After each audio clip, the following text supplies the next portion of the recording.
প্রথমে শুরু করব মুসনাদ আহমদের একটা হাদিস দিয়ে, যেখানে রাসূল সাল্লাল্লাহু আলাইহি ওয়াসাল্লাম বলেছেন যে দাজ্জালের একটা গাধা থাকবে, আর তার গাধার দুই কানের মাঝে ব্যবধান থাকবে 40 হাত।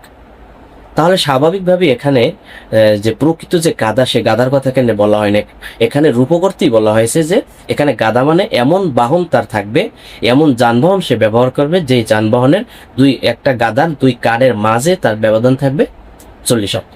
তাহলে দাজ্জাল যেহেতু শেষ জামান আসবে, ধরি এখন আসে নাই, তাহলে আরো পরে আসবে। তো যখন তিনি আসবেন, তখন তিনি এমন একটা যানবাহন ব্যবহার করবেন যেটার দুই কানের মাঝে ব্যবধান থাকবে 40 হাত। তাহলে এটা বর্তমানে কিসের সাথে মিলে যায়?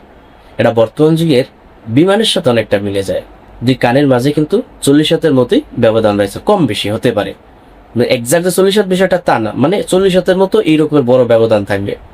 আর এটা যদি আসলেই গাধা হতো, তা 40 হাত দুই কানের মাঝে থাকে এমন গাধা তো রাস্তা দিয়ে হাঁটতো না, এই গাধা হাঁটতে হবে আকাশ দিয়ে। আর রাসূল সাল্লাল্লাহু আলাইহি ওয়াসাল্লাম সেটাই বলেছেন যে দাজ্জাল একটা গাধা হবে, সেই গাধাটা এত বড় হবে যে দুই কানের মাঝে 40 হাত ব্যবধান থাকবে। আর স্বাভাবিকভাবেই আমরা বলতেই পারি যে আসলে দাজ্জাল যে গাধাটাকে ব্যবহার করবে, সেটা আসলে বর্তমান যুগের বিমানের কথাই বলা হয়েছে। তাহলে দেখা যায় যে এই হাদিসে রাসূল সাল্লাল্লাহু আলাইহি ওয়াসাল্লাম দাজ্জালের বাহনকে, গাধাকে আসলে প্রকৃত অর্থে গাধা না বলে তার অত্যাধুনিক প্রযুক্তি বা বিমানের কথাই হয়তো রাসূল সাল্লাল্লাহু আলাইহি ওয়াসাল্লাম এখানে ইন্ডিকেট করেছেন।